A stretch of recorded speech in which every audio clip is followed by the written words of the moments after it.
Penn State's got some soul searching to do, but James Franklin, the excuses at the end of the game, those will not be well received. And he should and will get criticized for it because of that.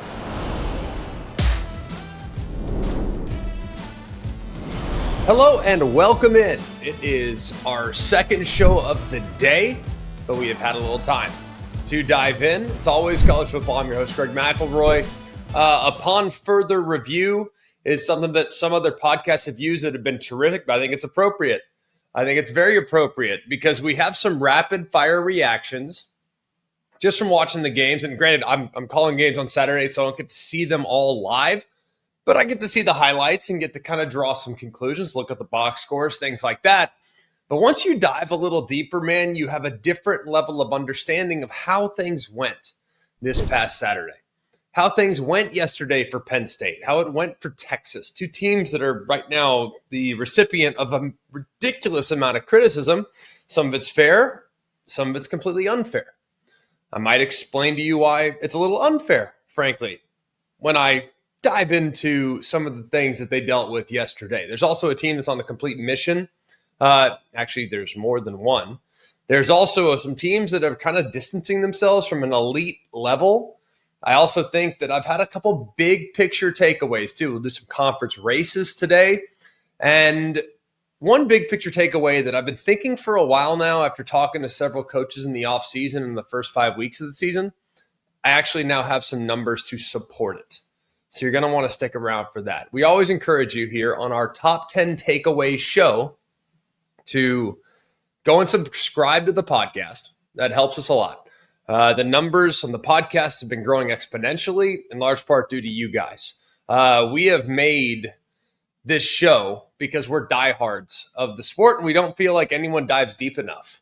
Anyone can be like, oh, well, that guy's playing that guy. Oh, well, this guy's playing this guy. Everyone can kind of read the headlines that you can get on any .com platform that you want, but we want to dive a little deeper. Like I played the game in the NFL and in college, and I want to dive in deeper, so I want you guys to understand what I'm seeing through the lens of a former player or coach. Not a lot of people are able to do that. So I'm very grateful to those of you that have subscribed to the podcast and those of you that are here with us on the ESPN College Football YouTube page. We're very, very grateful. You guys are awesome. We are doing this for you. That's why we grind on Sundays so that we can put out 2 episodes in one day, but we feel like it's appropriate. So let's first start before we get into the top 10 takeaways by just documenting how historically significant this past Saturday was. UCLA was 0-4. Florida was 1-3 going into this past weekend's games, right? However, Saturday was the first time that two teams, both multiple games below 500, defeated AP top 10 teams on the same day since 1996. It's been 29 years since we've had two teams that had underwhelmed that much in the first month of the season that went out and knocked off top 10 teams. Memphis defeated Tennessee on November 9th of 96, and Purdue defeated number 9 Michigan on November 9th of 96. So yesterday, historically significant. Very, very fun, and we'll tell you why here in just a moment. So let's kick things off, though, with, I think, the top of the sport right now. Takeaway number 1. Miami is on a mission. Now, we were early on this bandwagon. We'll have to give ourselves a little credit. I think we were probably the first in the podcast world outside of those that cover the Hurricanes exclusively. We were probably the first that said, yeah, I think Miami's the best team in the country. I am only more reinforced in that belief with what I watched this past weekend. To see Miami go into a hostile environment. Doak Campbell Stadium's a great venue, by the way. If you haven't been to this game in particular, the level of hostility that exists between these two programs, within the fan base, within the players, there's rivalries that date back to middle school, elementary school, peewee, on both sides of this rivalry. It's one of the best. I love this game, always have.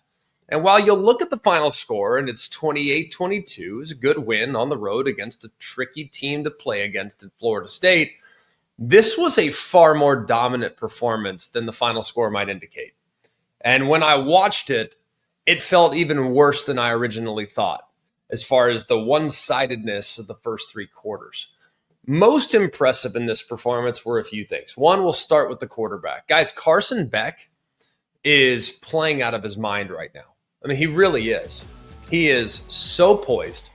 He is so comfortable. And you look at the numbers, you look at 20 of 27, 241, 4 touchdowns, no picks, right? It's a really good day. Just under a 200 passer rating. But what's even more impressive is how good he's been off play action. We know that Miami's been able to run the ball these last few weeks, right? We know how good their trio of running backs are, and we know how good their offensive line is, right? So what is the next layer of this offense is evolving to? Like, it's getting the play action going, creating big plays. Well, Carson Beck on play action Saturday night was 11 of 14 for 151. That's really, really good. And then one other layer is once you get the run game going, what does that force the defense to do? It forces the defense to get a little bit closer to the line of scrimmage to stop the run. So what do you need to do as an offense? Well, as those safeties start to walk up, get a little nosy, boom, we'll show you the run fake and we throw it over your head. Or we give you the flea flicker action, we throw it over your head. He had 2 completions of 40-plus air yards on Saturday. And both, by the way, were perfectly on the money. I mean, so well thrown. And there was one earlier in the game that was incomplete that was 40-plus yards downfield. It was just a tremendous defensive play. It was right in the breadbasket of Malachi Toney early in the game that could have broken it open even more. The throw to C.J. Daniels, the 2 throws to Malachi Toney. Going into this game, in Carson Beck's career, he was just 3 of 15 on throws that traveled 40 yards downfield. He had 2 in the first half alone. The guy is playing out of his mind right now. And he also has a legitimate star at wide receiver with Malachi Toney. He kind of announced his arrival early in the season against the Notre Dame Fighting Irish. He's now taken it to the next level because he, at that point, kind of a catch and run guy, get him on the underneath stuff. Now his ability to stretch the field has become very real. And you got to kind of account for him in a lot of different aspects of the game. So that's something that you have to be ready for. So that's takeaway number 1. Carson Beck is playing as well as anybody in the country at quarterback right now. Takeaway number 2 from this game, I love this defense that Miami put on the field so much. And what I saw from them in this game, and look, I think Gus Malzahn and Mike Norvell do a really good job. I think that's a really good offensive brain trust there for Florida State. And we'll continue to have a lot of respect for those guys and their personnel. I like their quarterback, Thomas Castellanos. He battled against a great defense. I like their personnel at running back, their personnel at wide receiver. There's a lot to like about this Florida State offense. It really is. Going into the game, it wasn't a fluke that they were one of the best offenses in the country. And what this defense was able to do was so remarkable. The thing that has been problematic when watching Miami at times over the years was a lack of some discipline on the second and third level defensively. Like, guys would get too aggressive, or guys would play their way out of position, or they'd bust a coverage. Like, there were busts at times when watching Miami. And I don't know why that was, but they just had so much athleticism. Oftentimes that athleticism would be used against them because they would get themselves out of position with misdirection because of how fast they played. Well, now they're still playing with that same level of aggression, but they don't get got. And they have 2 guys up front along the defensive line, and Ruben Bay and Mesidor, and David Blay, by the way, number 11. He's amazing also. Like, their guys up front do such a great job of applying pressure that they don't have to do too much at the second and third level. And yeah, you'll see the occasional blitz. And those guys, by the way, when they blitz hard. They do such a great job. Now, FSU multiple times in the game tried to trick them. Movement, surprise snaps, for example. The 4th down, they look into the sideline, snap, and then all of a sudden it's go time. That results in some cases in a touchdown because you catch the defense off guard. Well, against this Miami defense, yeah, it led to an interception. So I'm very impressed with what I've seen from Miami up to this point on that side of the ball. The one question I had was, how would they hold up in the secondary? I thought they held up pretty well. So I think this Miami team is on a mission. I think they're the most complete team in college football right now. Them and Ohio State, I think, have kind of separated a bit with Oregon kind of nipping at their heels, but those are kind of the top three. And I think there's a gap that exists between those top three and everybody else right now. As far as Florida State, like still a good team, still a lot to play for. Still think they're going to be a problem as the season goes along, but now 0-2 in the ACC, that could be problematic as they move forward and make a race towards Charlotte for the ACC title game. Takeaway number 2, Penn State just hit rock bottom. But you're going to interpret that as something very, very negative. It's not. Just listen and stay with me for just a second. All right. They come into this game. They're sitting there as a 3.5 touchdown favorite. They were expected to kind of have a big rebound after a gut-wrenching, heartbreaking loss to Oregon at home in the whiteout. This is your get back on track game, right? Against a UCLA team that had appeared up to this point like they're in complete disarray. They're 0-4. They had all these issues. They'd already fired their head coach. They had just promoted their tight ends coach to call offensive plays for the first time just a couple days before the game. Like, instead of a recovery, people are now calling this the worst loss of the James Franklin era. Now, you got to put it in perspective first. We'll start there, and then we will explain why it's not the end of the world just yet, okay? Just yet. Might be, but just yet for one moment. To put it into perspective, UCLA, first team with a record of 0-4 or worse to beat an AP top 10 team since UTEP did it in 1985. So this game, in amazing fashion, on a day where there was a lot of conversation, and maybe that's why it's fresh in my mind, a lot of conversation about Vanderbilt's upset of Alabama in 2024. Like there was a lot of conversation. Obviously, Bama and Vandy played at the same time, ironically, as this game. So maybe that's front of mind. But this game felt remarkably similar to how Vanderbilt beat Alabama last year. UCLA jumped on them early. They're sitting there up 10-0 before Penn State even had an offensive snap. Penn State got absolutely dominated in time of possession. They were outpossessed nearly 2-1. That was very similar to what Vandy did to Bama the year before. And they couldn't get off the field on third down. UCLA converted 10 of 16 third downs. And when I turned on the tape, I fully expected, and frankly, like I said, I was calling a game at the exact same time, so I did not watch this game live. I had to watch the tape this morning. I fully expected to see a team that was really flat and playing with uninspired effort. That's what I thought I was going to see.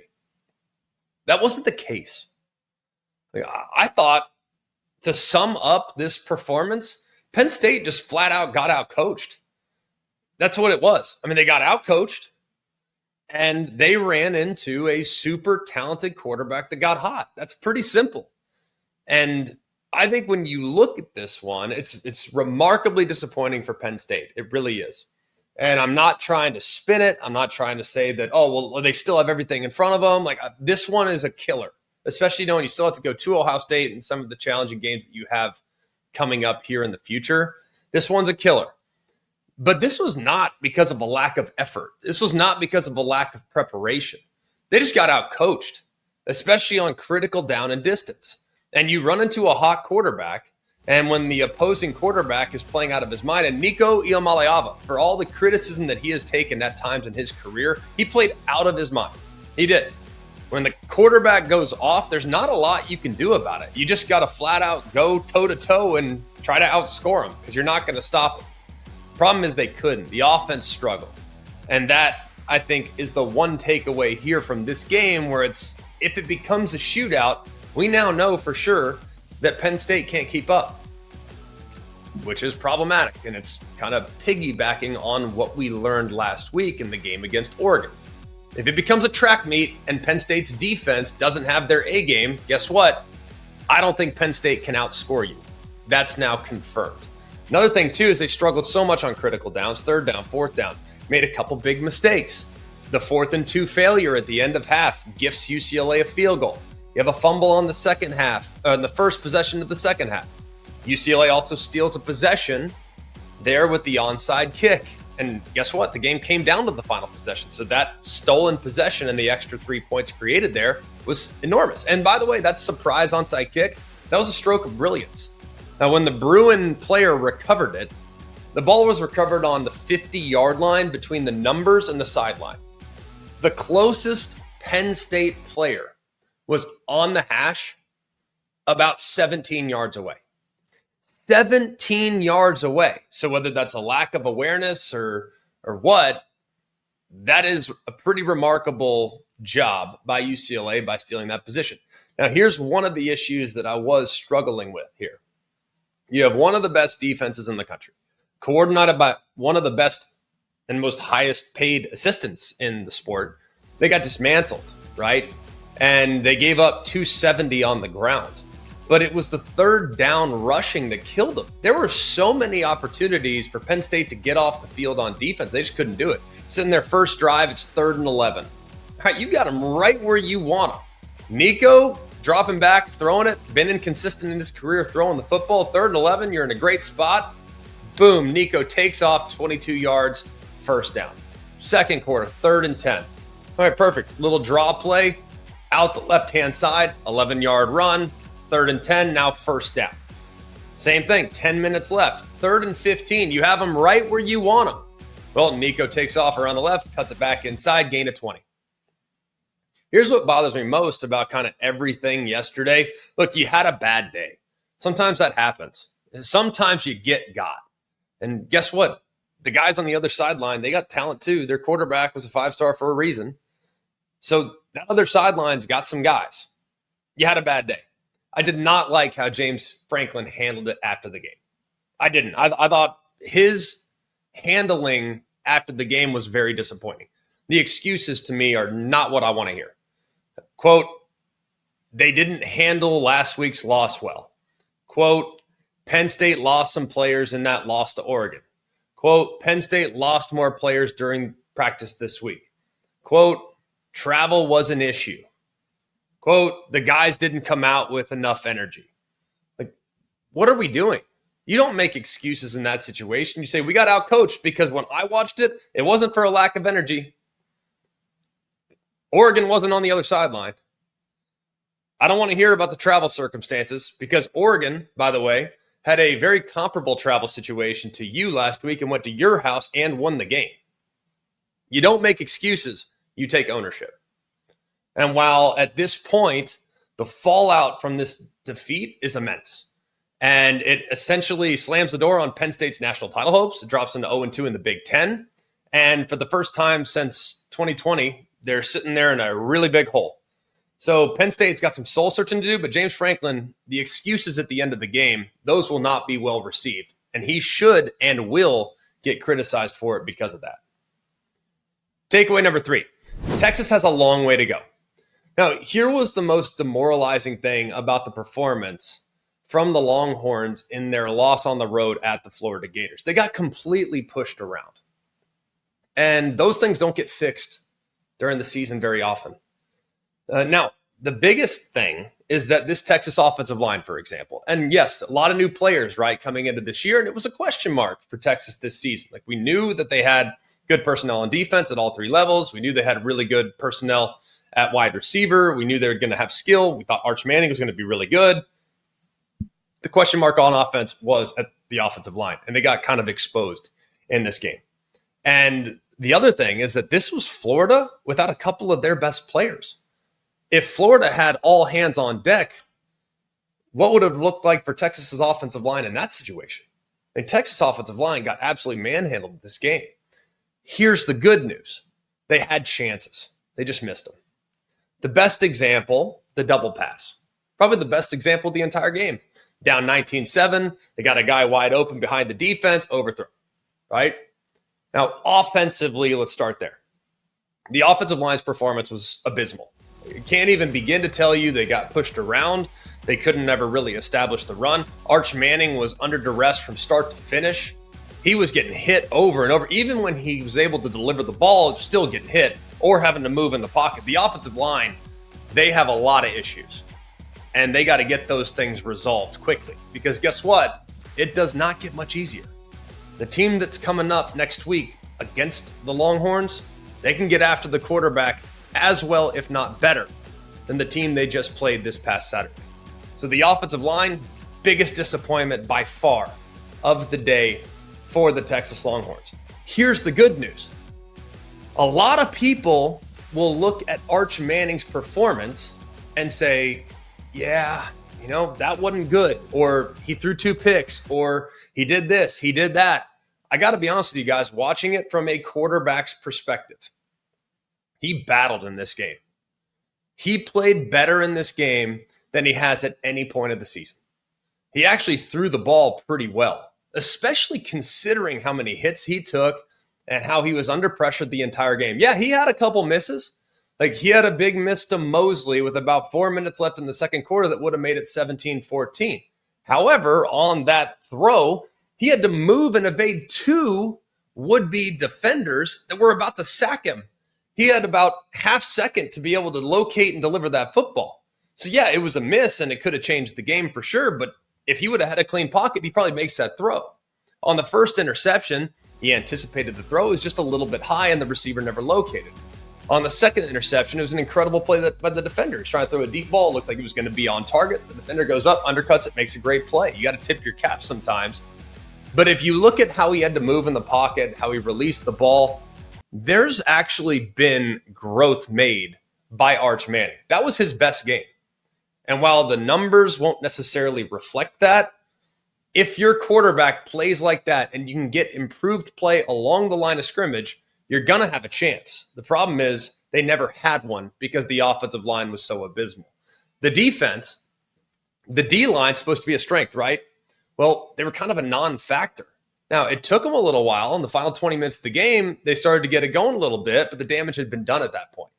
And the secondary had not been the group that had given up a lot of big plays. And they gave up a handful in this game to Wilson and to VB3. The DB falling down on the 55-yarders, unfortunate. But overall, this is a very dangerous Florida team with a coach that was sitting there on the hot seat, and they took the fight to Texas.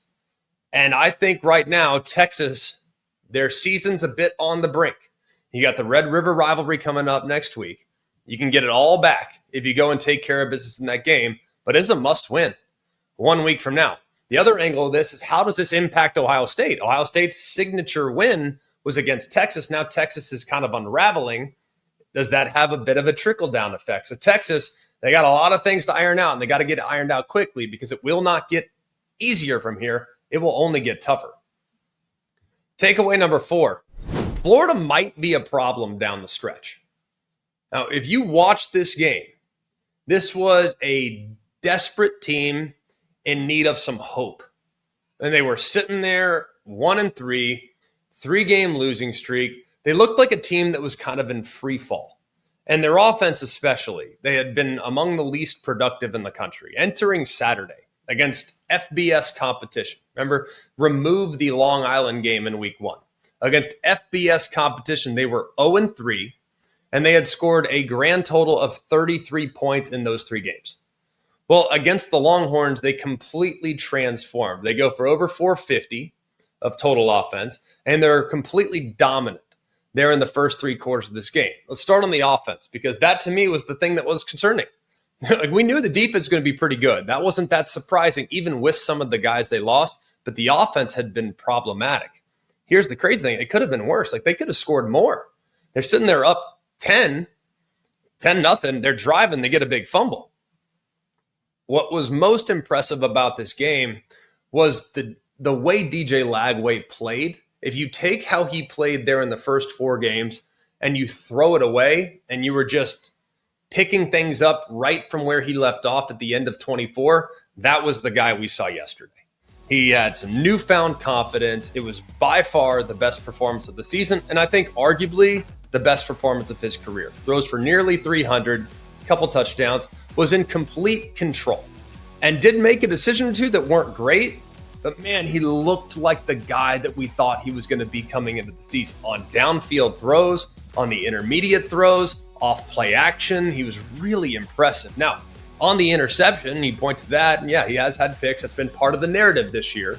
His arm got hit. But the throws under duress, for example, the second touchdown, where he could barely get his arm through. I mean, barely get it through at all. Gets hit, still strong enough, still accurate enough to get it on target, and it leads to a big touchdown. Like, this is a guy that was like Ben Roethlisberger last year. Like, even when he's getting hit, even when he's almost on the ground, he can still deliver the ball accurately 15, 20 yards downfield. That was the guy we saw yesterday. And if he can replicate that performance moving forward, Florida becomes an immediately very, very difficult team to handle as the season goes along. The star of the day, though, outside of DJ Lagway, has to be Dallas Wilson. Making his college debut, he had been sidelined with an injury. He was the unstoppable force that we thought he might be after his performance in the spring game. Now, it was the greatest debut performance by a freshman receiver in the history of Florida football.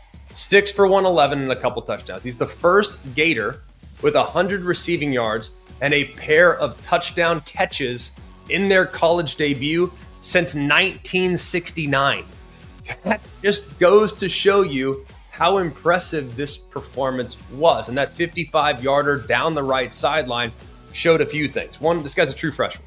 But to basically knock down a defensive back that is trying to cover you in man-to-man, but you're so strong that you're unfazed, you don't even slow down, but it's athleticism and sheer will, breaks multiple tackles on way to the end zone. The impact of Dallas Wilson's presence on the entire offense was obvious.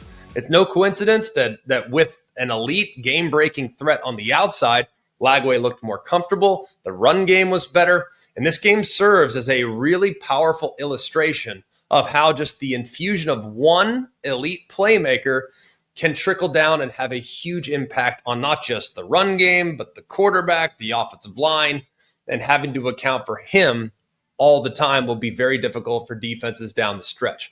The defensive line on the other side, they were unbelievable in this game, just completely bullying the Texas front. They were completely overwhelmed. The running backs for Texas were a non-factor. They combined for just 10 yards on the ground. And Arch Manning was sacked 6 times and was forced into a couple of tricky decisions because of the relentless pressure. The defensive line single-handedly, I think, won this game. It felt like, at least for the first 3 quarters. Like, I loved the performance from Florida's defense. And guys, this is a repeatable recipe. Just like last year, I think the arrow is pointing up for the Florida Gators down the stretch. Now, will they get to 9-3? Are they going to win out? I don't know if I'd go that far, but I'm telling you guys, what they did on Saturday is something that will get everyone's attention in the SEC as they move forward. Takeaway number 5. Alabama's coaching staff just put on a clinic. Now, Kalen DeBoer just improved to 13-2 in ranked matchups. That's the best record among coaches with at least 10 ranked versus ranked games in his career. That's pretty impressive. By the way, he passed Biggie Min, who was 9-1-1. Don't know Biggie Min, but clearly the guy knew how to. He's a big game coach, that guy Biggie Min, no doubt about it. All right, Kalen DeBoer, 13-2 in ranked matchups. Think about that. But more so than what they did offensively, it was the defensive adjustments that won the game for Alabama. All right, early in the game, they allow a 65-yard touchdown run on the first drive of the game to Cedric Alexander. They also, on the second drive, they allow a big run by Diego Pavia. All of a sudden, you're thinking, oh, here they go again, right? Here they go again. Well, Alabama then gets a huge play from Justin Jefferson, rips the ball out of Diego Pavia's arms, thinking like it might be 14-0 before Alabama can get anything going.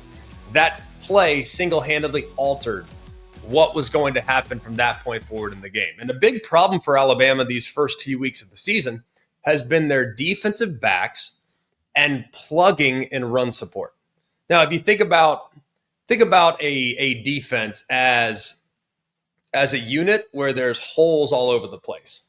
And in order to stop the run, every single one of those holes has to be plugged accordingly, all right, with an individual player. So it's all about gaps across the board. Well, this guy's in this gap, perfect. Well, if he's in that gap, I'll be in this gap. And you have to kind of pick each other up. So when a defensive lineman makes a declaration as to which gap they're playing in, then a linebacker has to fix it, take the other gap. And if that gap is unaccounted for, then guess what? A secondary player has to come in and fill that gap. Well, Alabama's struggled with that. And a lot of the big runs that they've given up have been because the defensive backs have not plugged the gaps accordingly. Well, that was a problem the first couple drives, and then boom, Kane Womack made some adjustments. He decided to back his defensive backs up just a little bit, back his linebackers up just a little bit, and they played so much better down the stretch. And a second half shutout against a really solid Vanderbilt offense, they had just 9 yards rushing after halftime, after giving up 120 some odd yards there in the first 2 drives.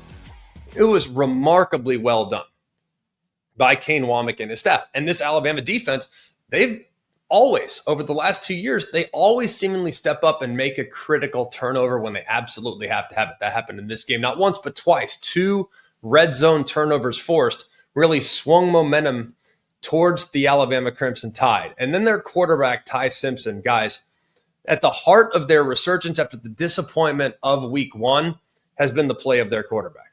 He's rapidly ascending into the top tier of the college quarterbacks in the country. He's rapidly ascending up the Heisman Trophy conversation and against a really solid defense. Now, I don't think anyone's going to look at Vandy and say, oh, well, they're the 85 Bears. They're not the Ohio State Buckeyes. They're not the Miami Hurricanes. It's a really solid defense that forces you to earn it. I thought Ty Simpson did a great job. He was 23 of 30 for 340 and a couple touchdowns. This was his 3rd game in the last 4 where his completion percentage was above 75%. And if you look at how he's attacking, he'd been attacking the middle of the field.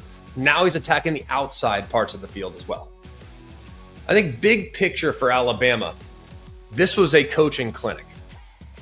And their quarterback continues to get better and better and better as the season goes along. And if you look back at that season opening loss to Florida State, I think a lot of people at that time kind of looked at this as this is a defining failure of what's going to happen with this program. It might have at this point been the best thing that's happened to Alabama in years. It served as a wake-up call for everyone on that roster.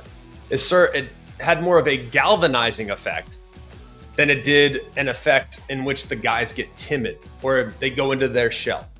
The guys have now come together and have come out on the other side with a newfound confidence and resiliency that makes them extremely dangerous. And at this point, tell me a team in college football that has one loss that is looking better than the Crimson Tide. I think right now, probably the best one-loss team in America. I think their resume might reflect that as well. They also, as a bonus, running game starting to get going too. That's been quiet these first few weeks of the season. Well, Jam Miller goes for $136 on the ground, which is the most by an Alabama running back in a conference game since 2022. So that run game's starting to get going as well. So this is going to become a very dynamic offense. And now that the defense can prove that they can make those adjustments on the fly, that group might round into form as well and become a much better outfit as the season goes along. Takeaway number 6. Heavy is the head that wears the crown. Or maybe we should say the preseason crown, right? Like I do believe, and this is a weird time in college football. And everyone has access to the players. All the players have access to the outside noise by way of social media or just living in a world in which they're told how great they are. Like rat poison, like Nick Saban coined it, has never been more real and has never had a greater effect on what some of these teams can and will be. Let's go back to the preseason for a moment. Look at the AP poll. Texas was the number 1 ranked team, and Penn State was ranked number 2. Well, both lost on Saturday to unranked teams. Texas to a 1-3 Florida, Penn State to an 0-4 UCLA. This is the 3rd time in preseason AP poll in which the number 1 and number 2 teams both lost against unranked opponents on the same day since the preseason poll began in 1950. The other dates, by the way, just so you know how rare this is, the other dates were September 26th, 1964. Oklahoma lost to USC and Ole Miss lost to Kentucky.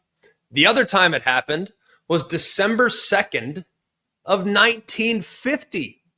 Notre Dame lost to USC and Army lost to Navy. It's also the second time since 1950. That was the year of the first preseason AP poll, that the preseason AP number 1 and number 2 team each lost multiple times through their first 5 games. It also happened in 1964 when then number 1 Ole Miss started 3-2, and then preseason number 2 Oklahoma started 2-3. Those struggles would continue, by the way. Ole Miss finished 5-5-1, and Oklahoma finished 6-4-1. Both teams lost their bowl game. Along with Texas and Penn State, the rest of the preseason AP top 5 consisted of Ohio State, who is as good as we thought they were, Clemson, who, regardless of the performance this past Saturday, I think most people will quantify their season up to this point as a pretty significant disappointment, and then the Georgia Bulldogs, who we'll see what happens with them. Big game coming up this week at Auburn. Good win yesterday against Kentucky. Did lose to Bama, but Ohio State and Georgia still appear to be very real. However, when you combine the record of those AP preseason top 5 teams, they're combined 17-8 this season. That 17-8 mark is a 680 win percentage. That's the lowest on-field mark by a preseason AP top 5 teams since 1984. So right now, is it a blessing to be ranked high in the top 5 there in the preseason, or is it a curse? Because so far, through the first 6 weeks of the season, it's looking like it's a curse. Takeaway number 7. UCLA's win is what makes college football so great. The Bruins just became the 5th team in AP poll era to knock off a top 10 opponent after entering the game 0-4 or worse. They are also the first to do so in the last 40 years. The last instance, by the way, was UTEP knocking off number 7 BYU, the reigning national champion. It also happened in 1958 when Tulane beat Navy, 53 when Purdue beat Michigan State, and 41 when Pitt beat number 3, who doesn't remember this team, the Fordham Rams.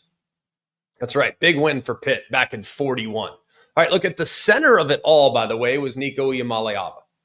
And he, of course, was a super highly touted transfer from Tennessee. Going to Tennessee, he was supposed to be the savior, right? He delivered the performance of his life. He was unbelievable in this game. Just a one-man wrecking crew in every possible way. Accounted for 5 total touchdowns, 3 on the ground, 2 through the air, nearly 300 yards of total offense. He was the team's leading rusher with 128 yards, consistently gashing the Penn State defense on crucial downs, including a 3rd and 15 conversion, a 3rd and 11 conversion, and the 52-yard scramble on the 3rd and 7.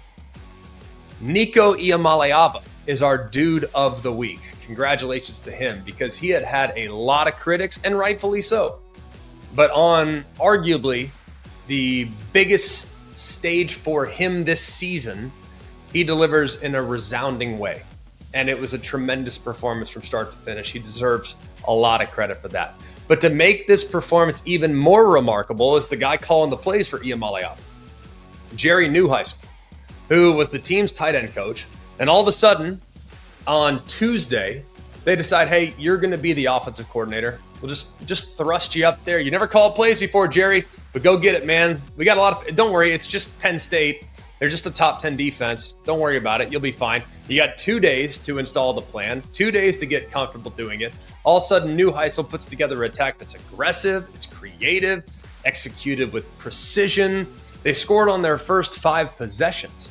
And a lot of it was because they created one-on-ones, and those guys won that one-on-one battle. And I think the image at the end of the game of Neuheisel being carried off the field on his players' shoulders will be the enduring symbol of the day in which the impossible became a reality. And UCLA had absolutely nothing to lose. They play with a level of freedom and a level of aggression that Penn State was not prepared for. So UCLA, on the heels of what was one of the more miraculous wins of the entire college football season, they are this week's Team of the Week. Takeaway number 8. Elite teams continue to handle their business. We'll kind of just go rapid fire through a few of these because I went back and peeped the tape. Really, really good performance from Ohio State. Probably their most dominant performance of the season. Fall down 3-0 early. All of a sudden, boom. All right, flip the switch, boys. Let's go. 42 points, elite talent on both sides of the ball. The defense just continues to play at a historically significant level. They have not surrendered a single touchdown since week 3. Ohio State is the first Big Ten team to allow 25 or fewer points through 5 games since 1985. That was the Michigan Wolverines. Ohio State is a juggernaut on both sides of the ball, but there are some other teams that also were really, really impressive. The Texas A&M Aggies, really good second half performance. A little sluggish in the first half, but as they stayed committed, they started to wear down the Mississippi State Bulldogs, going for nearly 300 on the ground. Reuben Owens, kind of the catalyst of just wearing down this defense, just constantly running through tackles, making great cuts, getting into some open field yardage. 142 tough yards for sure. The Aggies have a clear identity, man. They have great weapons on the outside. We know that. They have a steadily improving quarterback, but it's always been the run game that has been at the heart and soul of what this offense needs to be. That was a clinic with how they ran the ball and just wore down Mississippi State there in the second half. Georgia got a really solid 35-14 win over Kentucky. Hey, bounced back in a big way, obviously keep their SEC hopes alive. Particularly impressive was how they handled some of the shots downfield. That was a huge problem. Remember, against Tennessee, they were giving up countless shots. Just big plays, big plays, big plays. Well, Kentucky obviously recognized that. They said, all right, we got to take some shots. Let's do it. Well, their quarterback, Cutter Boley, on his deep balls, he went 0 for 10 on throws that traveled 20 yards downfield or more. That's the most attempts without a completion by an FBS quarterback this year. And the Bulldogs now, they have not allowed a single completion thrown 20-plus yards downfield in the last 2 games after struggling against the deep ball earlier this season. So one thing that was challenging for Georgia early on is now something that they are keenly aware of, and they're doing a better job defending it. The Texas Tech Red Raiders continued their dominance, 35-11 over Houston. Just perspective on the start so far for the Red Raiders. They're 5-0 for the first time since 2013. They have won 5 straight games by 20-plus points for the first time since 1953 and 54. So it's been 62 years since they have been this dominant in the first 5 games of the year. They began the season with 5 consecutive wins for the first time in school history, because that 53-54, that was from the end of one season to the start of another. So to start the season this way is the first time they've ever been this dominant in the early going. And they've allowed 14 or fewer points in all 5 games this season. That's their longest streak since 1959. Unbelievable. Really, really impressive. And then the Big Ten, the Michigan Wolverines handled Wisconsin, kind of took control of the game in the second half. And they were really never in danger of losing. But I'm very, very impressed so far with what I've seen from Michigan. I think they can suffocate you along the defensive front. And then I think once they settled in on the offensive side, the run game is going to continue to get going. And Bryce Underwood's just going to get better and better and better as the season goes along. Takeaway number 9. The conference title races are starting now. We'll start in the ACC. It's Miami's to lose, right? Commanding head-to-head victory now over Florida State. Miami has complete control of the ACC. They're sitting there just 1-0 in the league, but they have had a treacherous run of non-conference and now newly played conference games. They are unscathed, sitting there 5-0. They are the undisputed class of the ACC, and the path through the championship game looks very, very good. They are the team. They're going to be there more than likely. I'd be shocked if they weren't in Charlotte. But other teams in the ACC right now, Virginia, a surprising 3-0 in conference after a massive road win at Louisville. That was a great win for Virginia in overtime to get that one done. Not to be overlooked, though, if you were up late like I was, you watched Duke climb out of what was a pretty significant hole there early in the game against Cal. They go on the road. Remember, 3 time zones. Heaven forbid you make that travel and don't play well. Well, Duke climbs out of an early hole. They're now 3-0 in the ACC as well. Georgia Tech remains 2-0 and undefeated overall at 5-0. And SMU is 1-0 in conference after dismantling Syracuse in their ACC opener. So right now, we all kind of knew that Miami would be there, thought Clemson would be there. Thought Florida State might be there based on how they played in the first few weeks of the season, but it could be UVA, Duke, Georgia Tech, or SMU. We'll see exactly where it goes, but Miami is absolutely in the driver's seat right now in the ACC. We'll go next to the Big Ten. What appears to be about a 3-horse race thereabouts, and then a team that I think is going to get better as the season goes along. Look, with Penn State losing their second conference game, it essentially eliminates them from Big Ten championship conversation, at least as of this point, barring some type of unprecedented collapse by some of the teams that are sitting right in front of them, especially with Oregon. Do you think Oregon's going to lose multiple games? I don't know. And they also have the head-to-head against the Penn State Nittany Lions. So the race appears to be right now Ohio State and Oregon, and we'll see exactly what happens here in a moment when they play against Oregon, that is, when they play against Indiana at home. Here, talk about that in just a second. But Michigan still just continued to go along, just plug along. They kind of loom as that dangerous team that if they can just continue to go, they're going to be in really good shape. I'm telling you, man, that game between Indiana and Oregon this weekend is going to be off the charts. Can Indiana handle business on the road? I don't know. Oregon, you know they're one of the best teams in America. So it's looking like the Big Ten championship is going to be one of the following combinations: Oregon, Ohio State, or Ohio State against Indiana, depending on the outcome of that weekend. And then if Michigan somehow knock off Ohio State, I don't know, but it seems like it's coming down to those 4 teams based on how things have gone up to this point. The Big 12 is about as wild as it gets.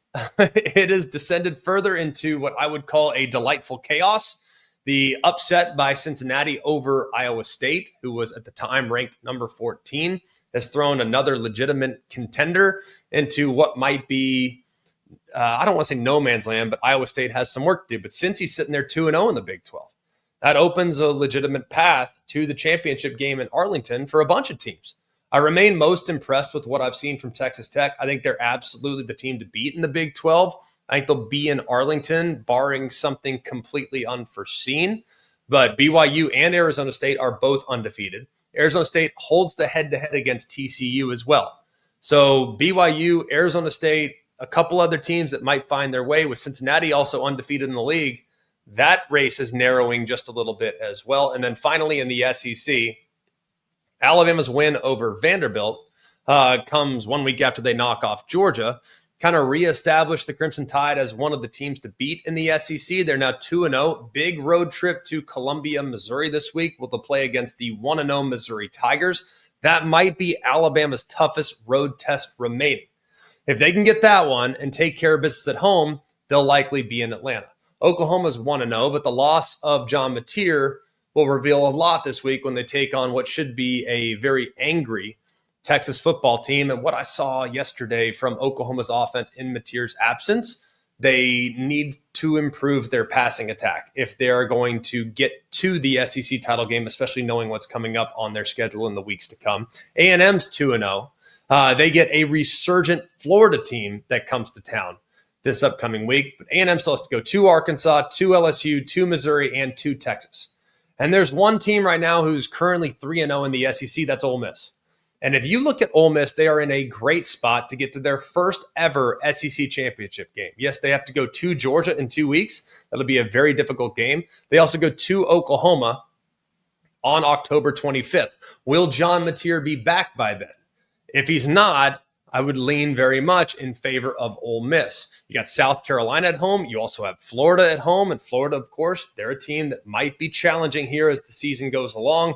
And they go to Mississippi State in the Egg Bowl. So Ole Miss, very well positioned with 5 games remaining in conference. If they can get to, they can go 4-1 or 3-2 in those games and put 6-2 on the board in conference, they might find their way to Atlanta as well.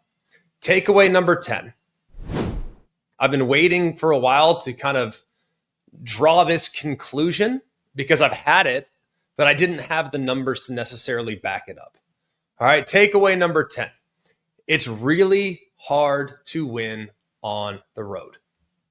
If you look exclusively at conference games, so to kind of get rid of the guarantee games like Kent State, Oklahoma, where the road team has really no chance whatsoever. Road teams have a 44% winning percentage overall. And this is in the last 5 years. So this has taken a little time to compile this information, but I think the margins are getting even tighter nowadays. So winning on the road today compared to winning on the road in, say, 2021, very, very different. So far this year, about 45% of the road teams are winning the game. But in ranked versus ranked matchups, the home team is 89-40. That's nearly a 70% win rate.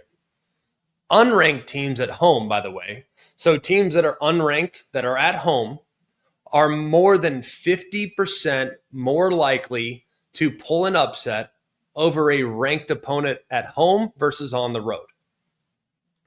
They win about 27.4% of their games at home. These are unranked teams against ranked teams. So 27.4 win percentage at home, 17.4% win percentage on the road for unranked versus ranked teams. And then specific to the Penn State situation, because we talk so much about Big Ten and the challenges of having to travel multiple time zones. Well, when teams are at home, the 4 West Coast teams in the Big Ten, they are now 12-4 at home against the 14 Eastern members. UCLA, by the way, they're 2-2. And that's even with the win this past weekend.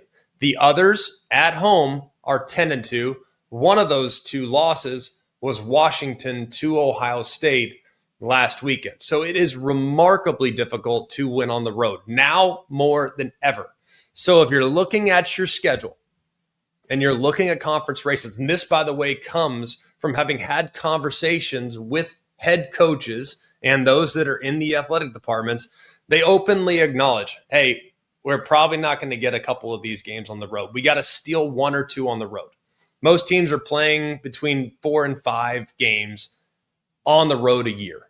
If you can somehow go 3-2 in those games, or I don't know, in some cases 2-3 in those games, and take care of business at home, guess what? You're probably going to be in the college football playoff. Because if you really look at the landscape right now, really look at it, I think there's a handful of teams that might finish the season with 3 losses. And depending on how difficult those schedules were, those 3-loss teams are better positioned now than ever to make it to that 12-team college football playoff. All right, now it's time to move into our bold predictions section. You guys have done a great job of submitting your bold predictions for the upcoming week. You can do so by sending in a tweet or a comment on our social media channels at AlwaysCFB on Instagram and on Twitter, or X, or whatever we're calling it nowadays. You can also submit these on the ESPN College Football YouTube page. If you put it in the comment section, make some bold predictions, we'll pick out some of the best, the boldest, that are either the most right or the most wrong. It's been really fun, though, to read them. I love knowing where your head is going into this upcoming week. Let's give some love first to @JALReal. Florida somehow bounces back and defeats Texas. The Noles embarrass DU, accompanied by coaching blunders from Cristobal. Alabama crushes Vandy at home. Florida beat Texas. Miami won 28-22. And Bama took care of business against Vanderbilt 30-14. So 2 out of 3, not bad for JALReal. We'll go next to @BoobyJohnShorts. Florida over Texas in a shocker. Well done. A lot of people were kind of leaning in that direction, by the way. I don't think it was like this shocking outcome, frankly, with how this one went. I said it last week on the Thursday edition of SportsCenter. I'm like, I put Texas on upset alert. Like, I think Texas was not playing well, and Florida was inspired coming out of the bye week and kind of had to have it. @Spring E. Bill 2009. UCLA 14, Penn State 10. UCLA has nothing to lose, and Franklin will coach not to lose, which will inevitably result in a loss. Nailed this one. You might have been one of the only people in America that actually thought UCLA was going to win the game. 42-37, few more points than you anticipated, but very well done. Extremely bold at the time and proven to be 100% correct. We'll go next to @Braden2K23. Badgers go into the Big House and upset Michigan. Look, it started pretty good for Wisconsin. However, Michigan, being the boa constrictor that they are, took care of business. They win 24-10. Let's go at Zaylen Lindy. Houston and Cincinnati blow out Iowa State and Texas Tech. Cincinnati did take care of business against Iowa State. However, Texas Tech handles Houston from start to finish. Very impressive performance on the defensive side. Let's go next to at OD Alame or whatever it is. Odalame, whoever this person is. Vandy empties the pool for Bama's second drive from top 10 this season. Pavia goes down in infamy as a Bama slammer. Well, Bama took care of business 30-14. Diego Pavia, he played admirably, but did have two really critical moments. Bad interception in the red zone and had the fumble in the red zone. Played well, played hard. Pavia's not going anywhere. Vandy will be really good. But either way, not the prediction that came to fruition for you. Let's go next to Pontiac Aztec. Vandy, Florida, Louisville, Florida State, and Mississippi State are all upsetting. Well, no, yes, no, no, no. 1 out of 4. Respect that you rolled the dice with Florida, but not to be denied were some of those other teams that were favorites. Let's go next to Michael Anand. October 2nd, perfect spot for Florida State to pull an upset against Miami, coming off a crazy double overtime loss to Virginia. Be fully focused if they weren't already. Miami coming off a bye, going to a sold-out Doe Candle for the first ACC road game, giving the Noles 31-28, statement win for Novell. Very well written, very well thought out, but it did not materialize. Too little, too late from the Noles. Miami handles their business. That'll do it for us here at Always College Football. We always appreciate those of you that have been with us all throughout the season. Numbers going up tremendously. You can go and check us out. Follow us on our social media pages at Always CFB. You can also subscribe to the podcast platform. Whatever podcast platform you use, just go and check us out. Always College Football. You can subscribe there. And for those of you that are here with us via the ESPN College Football YouTube page, go ahead and subscribe to the page as well. There'll be tons of clip outs, some YouTube exclusives, so you can always check those out on that platform. And we always so enjoy breaking down these games with you. We'll be back in a couple days to have a great conversation, maybe give you a top 25, an updated top 25. We gave you September superlatives last week. Maybe we'll get back to the top 25 this week. And we will look forward to previewing what should be an incredible Week 6 slate of games coming up on Wednesday or Thursday show, depending on when we decide to release that one. So for all of us here at Always College Football, for Mark, Jake, Jack, the other Jack, and intern Sam, I'm Greg. We hope you have an amazing day. And remember, it's always college football.